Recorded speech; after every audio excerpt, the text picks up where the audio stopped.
2001 was a watershed date in the end times. More specifically, September 11, 2001.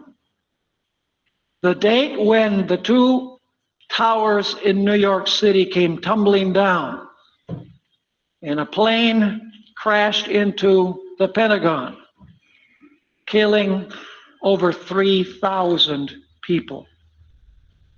2003, a terrible heat wave hit Europe.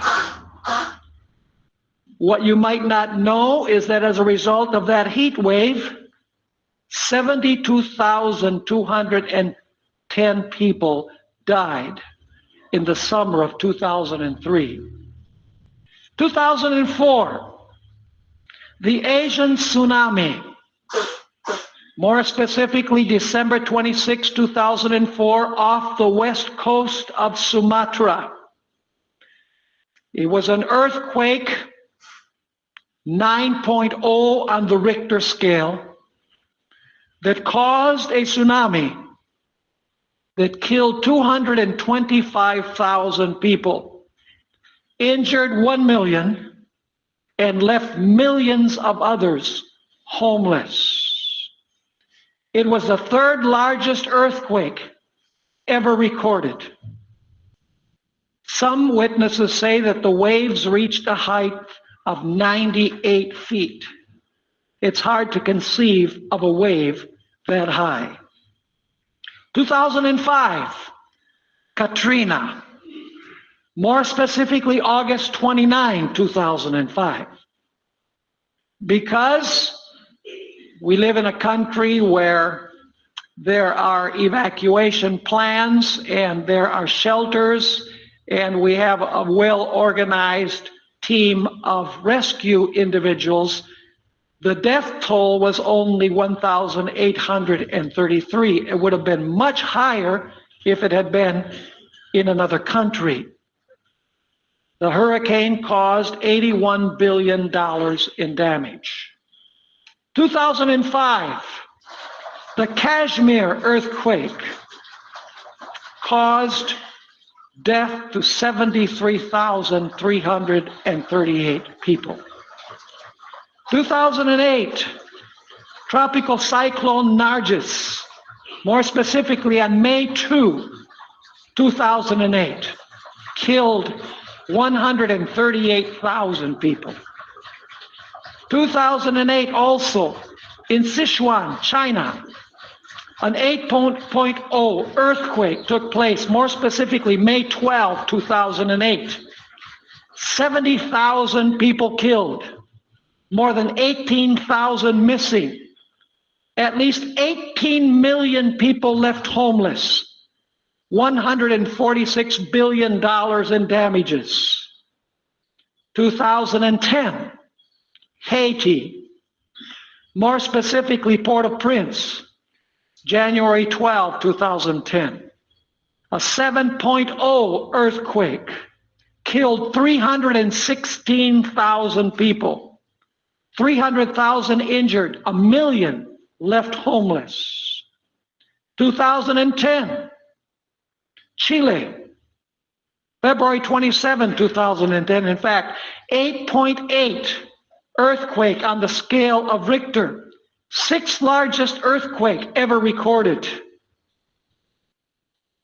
2011, Japan, Northeast Japan, more specifically March 11, 2011, 9.0 earthquake that caused a powerful tsunami, killing 15,839 people with 3,642 missing, 1,525 injured.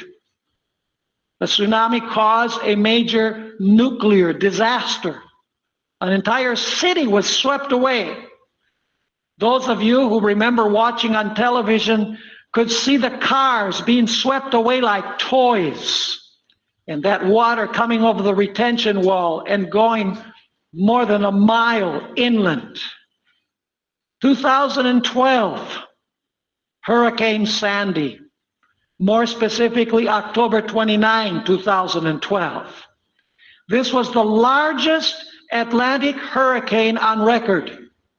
Not the most powerful, but the largest on record. 250 people killed. And once again, the reason why the death toll is smaller is because of the country where it hit. Approximately $80 billion in damage. I have not included in this list fires, tornadoes, floods, droughts, famines, and pestilence in the last 10 to 12 years. And then, of course, fresh in our memories are the events that took place at the Sandy Hook Elementary School. 26 people killed, among them 20 children in first grade. Something is happening in this world. And you would have to be blind, deaf, to not see that something momentous is happening in this world. You know, in the aftermath of the shootings there at Sandy Hook School, I couldn't help but be amused, maybe I shouldn't use that word, but amused at the explanations that were offered in the media on the reason for this terrible catastrophe, this terrible massacre. I'd like to share some of those explanations of why this happened. All of these are actually documented in newspapers or came across the television. There is a New Age explanation, and that is that in the evolutionary process, when we transition from one age to another, there's always a traumatic period in between one age and the other.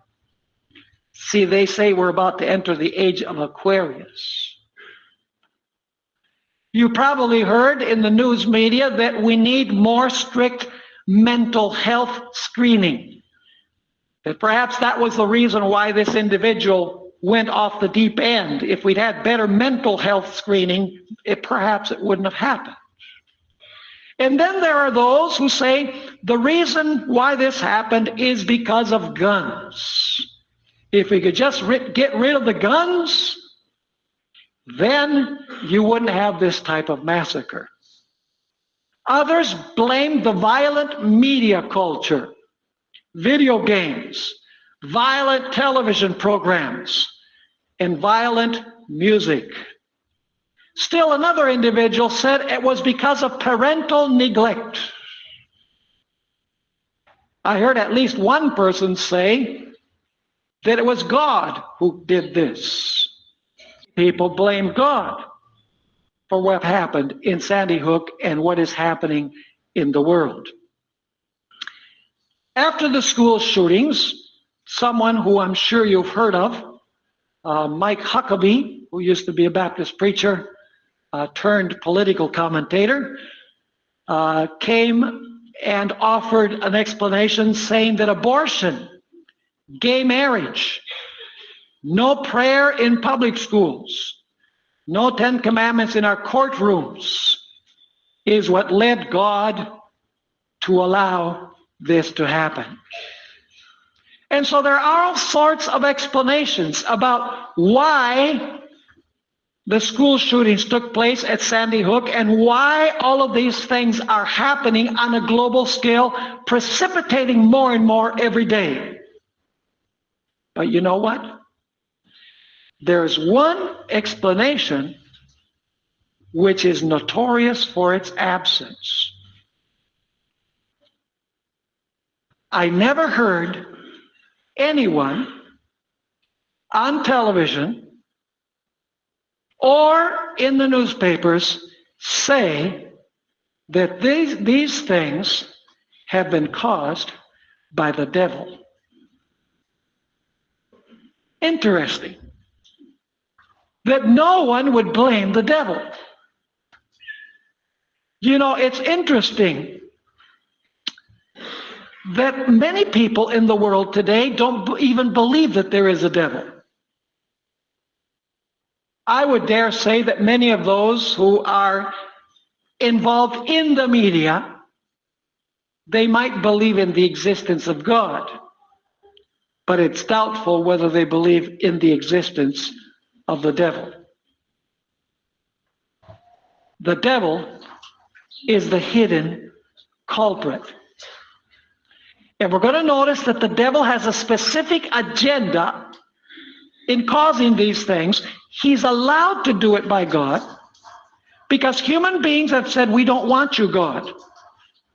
And so the Bible tells us that God withdraws his spirit and consents to the desires of people. But God does not cause these things. They're caused by the devil, allowed by God, because human beings have said, we don't want you in our life, they've said to God. Now, the interesting thing is that when things get really bad, and believe me, things are going to get worse. We haven't seen anything yet. Ellen White says that the most vivid imagination cannot grasp the things that are soon going to transpire in this world. You can imagine the worst, and it is still going to be worse than that. Soon, when things get so totally out of control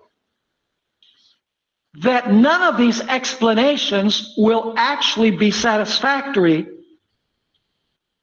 the blame game will turn nasty. It will turn upon God's people. I'd like to read you a statement that we find in the book Great Controversy, page 592, where Ellen White discusses the real issue involved in the reason for all of these things that are happening, not only in the world, but more specifically in the United States. And you say, Pastor, what you're saying could never happen in the United States. What Ellen White writes could never happen in these United States. Listen to what she says. Those who honor the Bible Sabbath will be denounced as enemies of law and order. Interesting that those who keep the commandments of God will be accused of enemies of law and order. Those who honor the Bible Sabbath will be denounced as enemies of law and order, as breaking down the moral restraints of society, causing anarchy and corruption, calling down the judgments of God upon the earth. Their conscientious scruples will be pronounced obstinacy, stubbornness, and contempt of authority. They will be accused of disaffection toward the government. Ministers who deny the obligation of the divine law will present from the pulpit the duty of yielding obedience to the civil authorities as ordained of God. In legislative halls and courts of justice, commandment keepers will be misrepresented and condemned. A false coloring will be given to their words. The worst construction will be put upon their motives. Could that ever happen in these United States of America? You know, you heard what Dr. Teskey said this morning about suspending constitutional rights. Most people don't really know about this because it was somewhat done like the Patriot Act, where most of our congressional leaders did not actually read the Patriot Act before they voted on it. Now, some people say, well, Pastor Bohr, when you talk about these things, you're just an alarmist. Notice Great Controversy, page 605. Ellen White here is speaking about the final warning to the world. And she says, heretofore, those who presented the truth of the third angel's message have often been regarded as mere alarmists. Their predictions that religious intolerance would gain control in the United States, that church and state would unite to persecute those who keep the commandments of God, have been pronounced groundless and absurd. It has been confidently declared that this land could never become other than what it has been, the defender of religious freedom. So anybody who talks about end-time events and, the dangers represented by the union of church and state, the growth of the papacy, and the apostasy within Protestantism is accused of being an alarmist and not speaking in harmony with the facts. I'd like to invite you to go with me to the Gospel of Matthew, chapter 24 and verses 6 through 14. You're probably wondering, you're saying, Pastor Bohr, can it be possible that eventually the scapegoat that is going to be blamed for all of the disasters that are taking place, in other words, the arguments are going to morph from all of these other reasons for the disasters in the world, that all of this is going to morph into accusing those who actually keep the commandments of God? Matthew chapter 24 has the answer. Beginning with verse 6, and you will hear of wars and rumors of wars. See that you are not troubled, for all these things must come to pass. Now notice, but the end is not yet. So there's going to be wars and rumors of wars, but the end isn't yet. Notice verse 7. For nation will rise against nation, and kingdom against kingdom. So there's actually going to be wars. And then notice, and there will be famines, pestilences, that means diseases, and earthquakes in various places. But now notice, this isn't the final development, because it says in verse 8, all these things are what? The beginning of sorrows. Wars and rumors of wars. Nation against nation, kingdom against kingdom, famines, pestilences, earthquakes. In the Gospel of Mark, it speaks of tumults. That means social unrest. And we're told that this is just the beginning of sorrows. So if this is the beginning of sorrows, what is the end of sorrows? What is it that is causing these things? What are human beings going to perceive as the cause? Notice verse 9. Verse 9 begins with a very important word, the word then. In Matthew 24, this word is used constantly, then, because it's describing a sequence of events. So after speaking about wars and rumors of wars, kingdom rising against kingdom, nation against nation, famines, pestilences, and earthquakes and tumults, and after saying that this is the beginning of sorrows, notice verse 9. Then they will deliver you up to tribulation and kill you, and you will be hated by all nations for my name's sake. Is there any connection between wars and rumors of wars and nation against nation and pestilences and famines and earthquakes and tornadoes and all of these things and eventually God's people being blamed for it? Matthew 24 makes it very clear. And then verse 10 tells us that when this persecution comes, something is going to happen with what Ellen White says is the majority of people in God's church. Do you hear what I said? The majority. In verse 10 she says, and then many will be what? offended. That simply means that they will not walk with the Lord anymore because of what the previous verse says, because of the persecution. And notice, will betray one another and will hate one another. Ellen White amplifies that parents will deliver their children. You say that could never happen. The blame game. Let me tell you, when things get really bad, people will do strange things out of fear. There's not a greater motivator among the wicked than fear.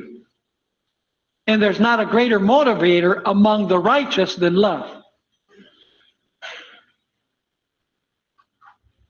So it says, then many will be offended, will betray one another, and will hate one another.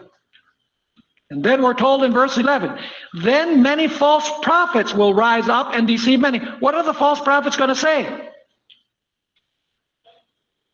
In the light of what we're looking at, they're going to say, hey, do you know why this is happening? Because of them. Verse 12, and because lawlessness will abound, the love of many will grow cold. Can you imagine a world where there is no love? You know, you think about the time of trouble when God's Spirit is withdrawn from the earth. That's the moment when probation closes. Ellen White says that man can be very cruel when he's devoid of the Spirit of God. We can thank the Lord that the Holy Spirit is still working today. Because if not, it would be the law of the jungle. And it will be that way. And if God should not intervene to preserve his people, there would be no flesh left alive, according to Matthew chapter 24. We can thank God that God still restrains the winds of strife, even in this world where things seem to be falling apart. Now, I'd like to read you a passage from the book Great Controversy, where Ellen White is commenting about what we just read in Matthew 24. She's not saying anything new that is not in Scripture. She's simply putting flesh and bones on the principles that we studied from Matthew chapter 24. Listen carefully to what she says. This is Great Controversy, pages 589 and 590.